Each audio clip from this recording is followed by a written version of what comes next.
The following program was paid for by the friends and partners of Kyle Winkler Ministries. God restored my years, and He'll do the same for you.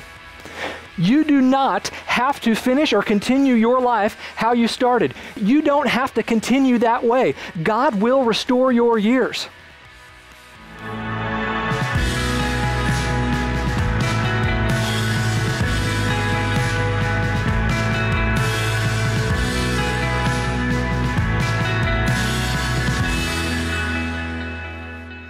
One of the greatest obstacles that people face is people. How many of you would say that you have or have had some people problems, or some of you are afraid to raise your hand because your people problems are sitting next to you? And before we giggle too much, some of you are the people problems, by the way. But it's unfortunate how much fear of people can do. We are afraid to go to certain churches because what will our family think? We're afraid to voice opinions because what will my friends think? What will my coworkers think? We're afraid to be seen with those people because what will these people think? It's really pathetic how much we allow people to dictate so much of our lives. But I understand it. I get it. You know, because of a lot of the issues that I've told you about, a lot of the rejection issues and the insecurities and the shyness that I had in my youth, all it really boiled down to was a fear of people. I was afraid of what people would say about me or what they did say about me. I was afraid of what they'd think and how they would react to me. So I held myself back in so many circumstances. And it really became a lens through which I saw my everyday life and really shackled me in so many ways. But as I got old enough to finally have a little bit of control over my life, I decided that I was going to show them. I was going to prove to all of those people that said all of those things about me that I could achieve and I could succeed and I could accomplish something.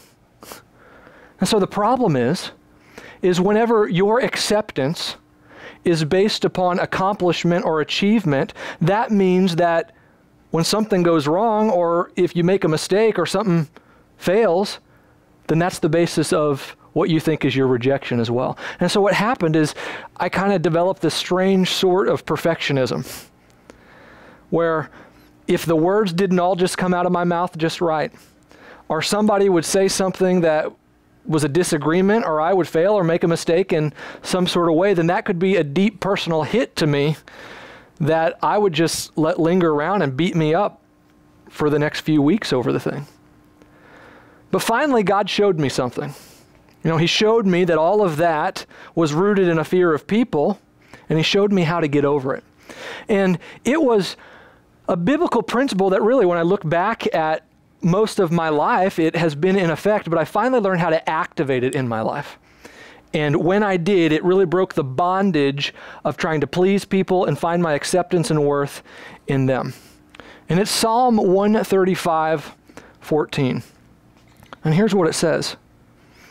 For the Lord will vindicate His people and have compassion on His servants. David in Psalm 4 said, "Oh God, you are my vindicator." So throughout the Bible, there's this concept that God is our vindicator. And maybe you're not familiar with that word vindicate. Some other translations use a little bit more of a modern word, but I like that word vindicate because it says a lot. Vindicate means to show something right, reasonable, or accepted.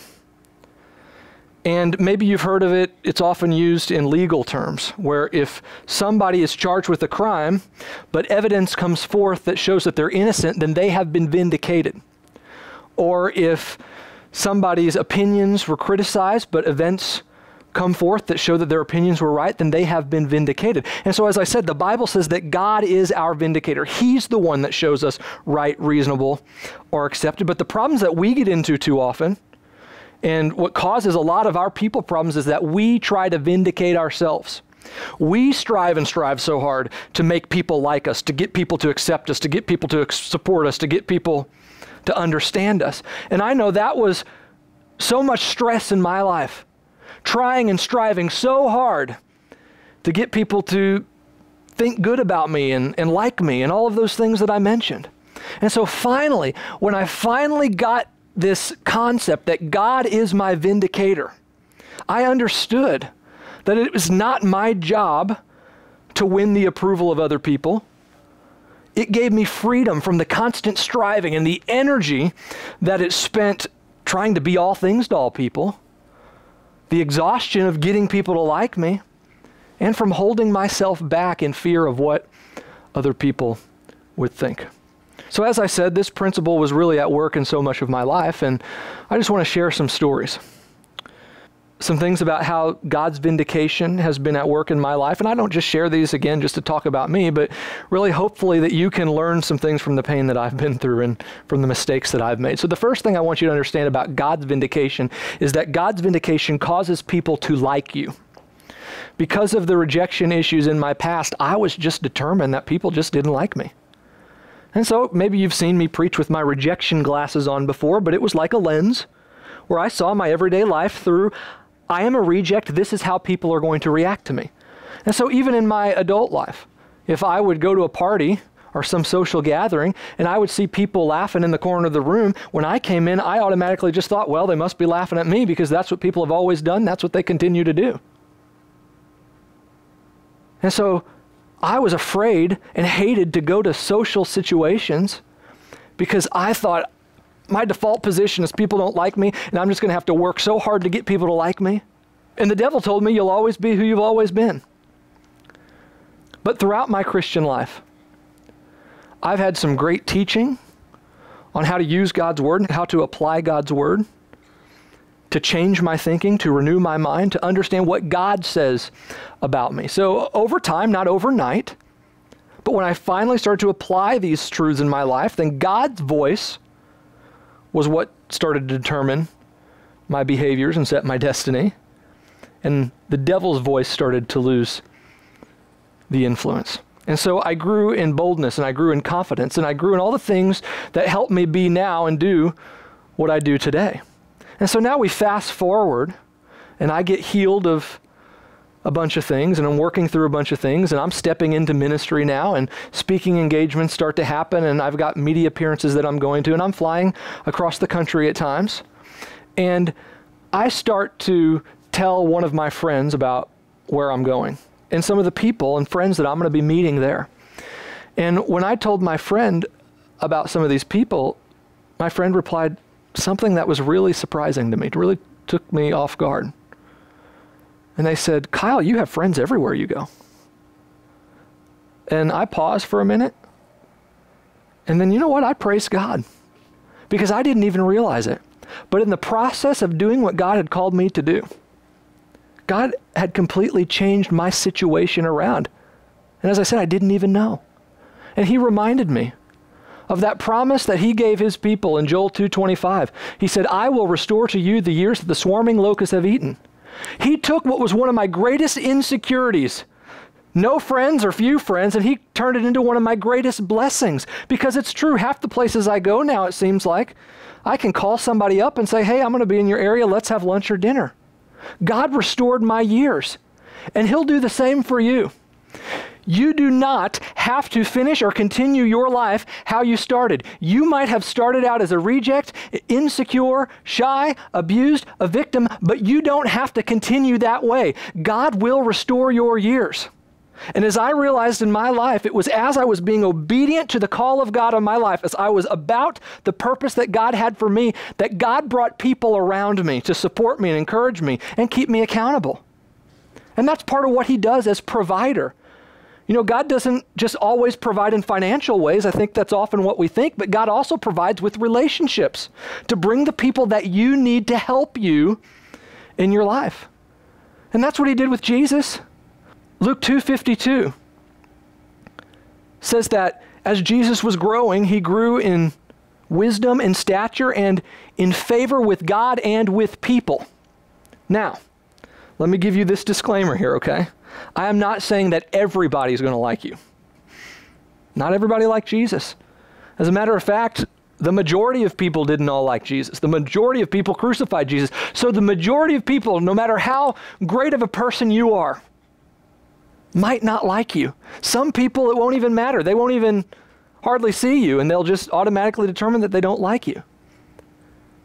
But God brought relationships around Jesus, a close circle, to help him and help later advance his message. And God will do the same thing for you. He'll bring the right people around. And so if there's a opportunity that you have, or there's a job that you have, or something that God is calling you into, you can go into that without fear of what people are going to think.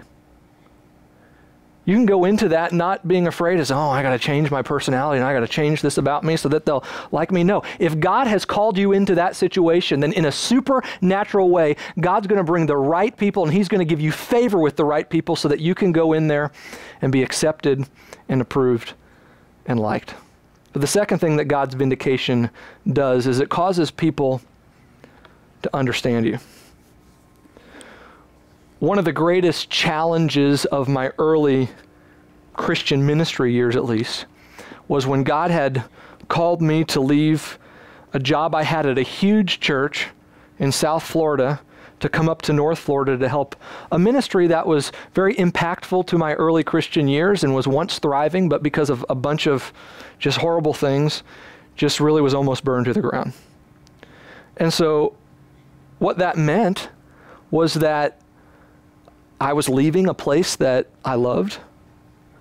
I was leaving friends that were close to me. I was taking a pay cut. I was losing my benefits. I was going to a place 8 hours up the road where I hardly knew anybody.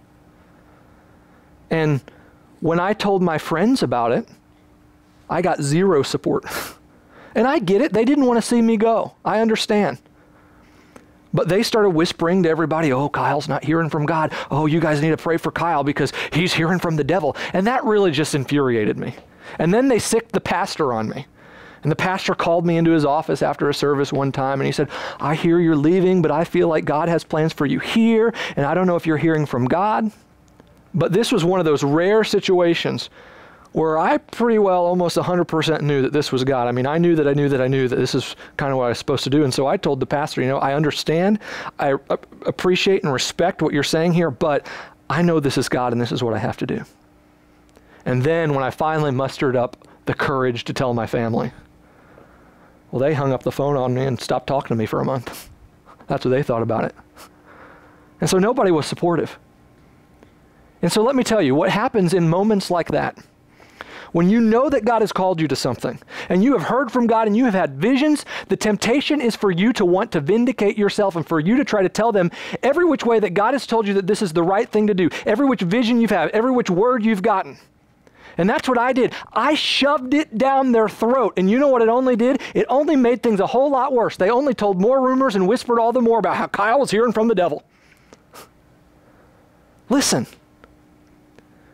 when God gives you words and visions in your private time, they often need to stay in that private time for a while, if not forever. You do not need to go telling everybody about every angelic visit that you've had or every audible word from the Lord that you've heard, because most people are going to want to check you into a mental ward. They can't understand it. They didn't see it or hear it. God does not give you words and visions so that you can go vindicating yourself and defending yourself and proving why you're right and they're wrong. No. He speaks to you to encourage you and to equip you and to challenge you and to spur you forward. Not so that you can go vindicating yourself. And so when I finally shut my mouth, God started to do the talking. And he did the talking in his own supernatural way. Just a week before I was ready to move up, a friend of mine that was extra skeptical at the time, and we're all good now, so everything's okay with them. We're great friends. But this person was extra skeptical. And she came to me and she said, Kyle, God gave me a dream and a word for you in the dream. And I'm thinking, oh boy, what is this going to be? And she said, you can interpret this yourself, but God says, tell Kyle it's time to go. And I'm like, yeah, that's what I've been saying for the last 3 months. Thank you very much. It's time to go. And then when I went back home to my family to tie up some loose ends before I finally made the move, my family apologized. So I couldn't have done those things on my own. No words that I have said, no actions, persuasion, or convincing that I could have done any of that. God did the vindication in his own supernatural way and at the right timing. So is there something in your life that God has asked you to do that nobody understands? A task that God has asked you to do that nobody understands? Well, welcome to the life of those who are called by God. I wish I had better news for you, but really that's just the reality. People didn't believe Noah when he was building that big boat. People didn't believe Mary that she had conceived the Son of God. Nothing that they could have said would have proven themselves or proven their case to other people. But in the right timing, God brought the vindication. And so if God is the one that spoke to you, if he's the one that called you and asked you to do what you're doing, then God will do the vindication. You might just need to shut your mouth and let God do the convincing in his own timing. And the third thing that God's vindication does is God's vindication causes people to support you. The greatest distress of my Christian life, especially the early Christian life, was my family's reaction to my born-again experience at 16 years old. And just to give you a little bit of a backstory so you know what I came from, I was raised in a very devout denominational tradition. And I am not overestimating that, okay? I went to all the schools. We didn't miss a religious event. I mean, we were there. And in a town in southern Missouri that is known for being a stronghold for this denomination. In fact, part of its establishment was to be a seminary for religious leaders. And so it was very taboo to leave that tradition at that time. And so some friends of mine, because I had switched to the public school for high school, and some friends of mine at the public school had invited me to a youth group event on a Wednesday night at a spirit-filled church about 20 miles away across the river into southern Illinois. And when I went there, I mean, it was everything I never knew that I wanted, everything I never knew even existed.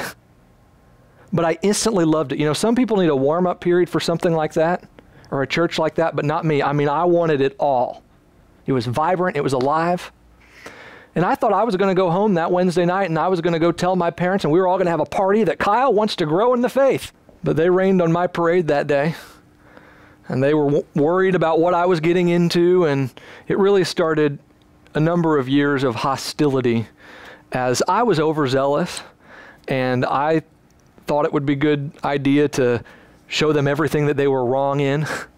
And they wouldn't let me go to the church I wanted to go to on Sunday mornings. I still had to go to their church, and I didn't want to be at that church, and so I wanted to make it known that I didn't want to be there. And so I found this T-shirt on the internet that I decided I want to wear this in the communion line because it's going to make a statement. And it said, "Worship God, not your man-made denomination." And I had great posture that day. I made sure that everybody could see it. But surprise, surprise, it didn't do me any favors in the family. And then at kind of a climactic moment when everything came to a head, I was invited by the church I wanted to be in, by that youth group, to be in leadership, but that was going to mean more time over there, and so I had to get parental approval. And so everything kind of hit the fan at that point. And I mouthed off, and I said, "You know what?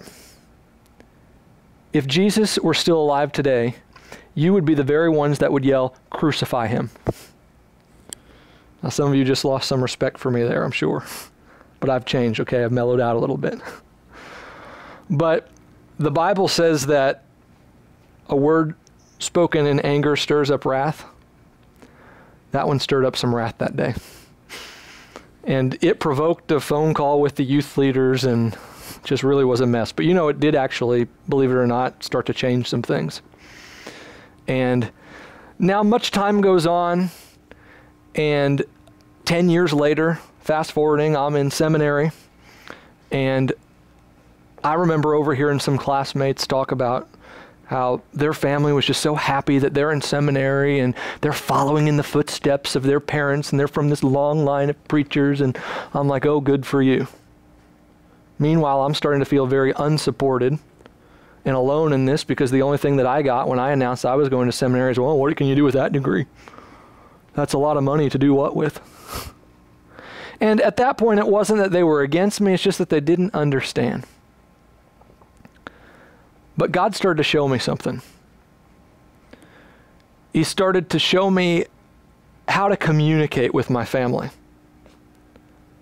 And he used the words of Paul when Paul was speaking to the Greeks at Athens, unbelievers, in Acts 17:28. Listen to this. Paul says, "For in him we live and move and exist.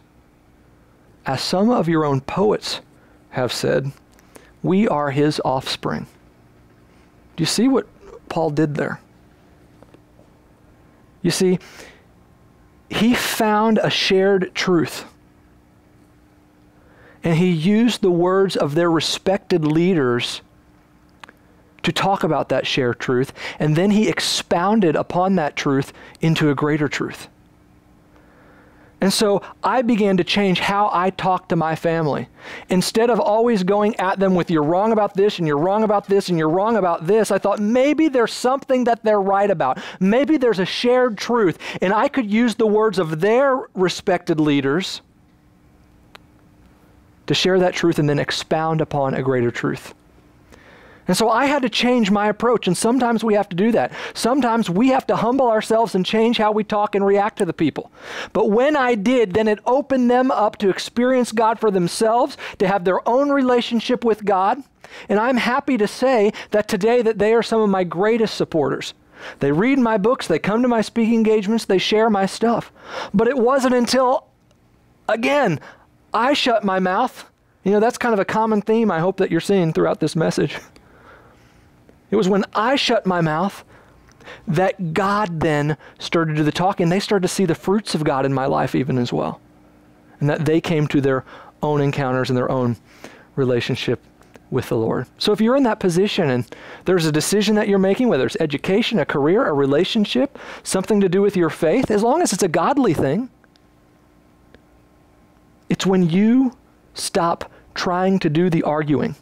Because you can't argue people into anything. And we'll talk a little bit more about that in the next couple weeks here. But you can't argue people into coming to terms with your theology or your opinion on something like that.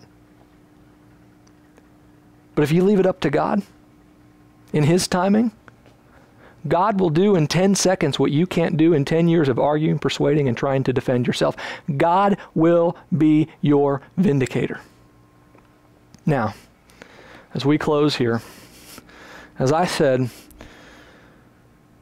when I came to this born-again experience at 16 years old, there was no warm-up period for me. I just wanted it all. Just pour it on Jesus. Just let's go. Let's run after this stuff. And I was so naive. And so a few years later, I went down to a Christian college in South Florida, and I thought that everybody was going to believe the same as me, and that everybody was going to be as passionate about the faith as I thought that I was. And I quickly learned that not everybody was that same way. And I understood why the world wouldn't get me. That didn't bother me. But what hurt me the most was when I would be ridiculed or criticized by fellow Christians, when they would say, well, why is Kyle always talking about God? Why is he always talking about the supernatural? Why is he so passionate? Why is he always so overzealous? You know, we even had a Bible study boycotted. Because heaven forbid, we told people that God wanted to heal them and God wanted to bless them. And some people said, well, that's too charismatic for us. We can't handle that kind of thing. And they didn't show up the next week. Writing one of my books, I overheard somebody say how they thought it was strange that Kyle talks about God so much. And I'm not going to say those things don't hurt or sting a little bit. I'm a person, but now most of the time what I do, as quickly as I can do, is I take it to God and I say, God, what would you say about this? And half the things, if you follow me on social media, is God just talking to me, and I realize a lot of other people need to hear it too. And here's what God said. God said, Kyle, let them think that you're too strange or too different, but there's a reason why I chose you for such a time as this, and it is not because you're like everybody else. And maybe you need to hear that for yourself. If people say you're too much of this, you're too little of that, you're too fiery, you're not fiery enough, you're too passionate, you're overzealous, whatever it is, God says there's a reason that you were chosen for such a time as this, and it is not because you're like everybody else. When God calls you, He calls you to be set apart. We are vessels made to hold His glory. When people think you're too different or you're too strange, you should just wear that as a badge of honor and take it like a trophy. And then if they still don't get you, do as Jesus said to do to His disciples whenever He called them out and sent them out. In Matthew 10:14, He said, if anyone will not welcome you or listen to your words, shake the dust off your feet and move on. So some of you need to learn how to shake it off. If people persecute you, if they don't accept you, if they hate you, shake the dust off your feet and move on. And ultimately, don't strive to get acceptance and understanding and support from people. Be satisfied that God approves of you and you're accepted by God. Everything else really is just icing on the cake. Hear this. God is your vindicator, and He will give you favor with the right people in the right times and at the right places. Amen? People, they are often our greatest source of stress and struggle. They reject us, they mistreat us, they leave us. If you've been hurt by people, or if you care too much about what they think, then you need my new series, People Problems, in which I reveal the surefire biblical strategies to experience peace with people. The series includes 4 engaging and practical messages: the secret to acceptance, forgiving when you don't feel like it, the sure way to change someone, and finding the fulfillment of your needs. You really can experience happiness, satisfaction, and peace with people. And to help you, we're offering my 4-part People Problems series on CD or MP3 for a gift of only $25. You can get it today at kylewinkler.org/peopleproblems. Plus, as a bonus, you'll get my 7 personalized prayers for prodigals. If you have a loved one making bad decisions, these prayers provide a great template for how to pray for them. So, get my People Problems series on CD or MP3 with the 7 personalized prayers for prodigals today for a gift of only $25. Just log on to kylewinkler.org/peopleproblems to take advantage of this special offer. I opened up the Shut Up Devil app many times a few months ago when I was going through severe cancer. It has built my faith. It has built my trust. In 20 plus years of ministry, I've battled insecurity at times. Kyle's ministry has spoke life into me at a time where I almost quit believing in myself. I told God that He was stuck with me, and God told me that He was not stuck with me. I was chosen. And albeit that night Kyle spoke on being chosen. Kyle's ministry does a fantastic job encouraging you midweek. And I really started to understand that God had a plan and He had a purpose directly for me.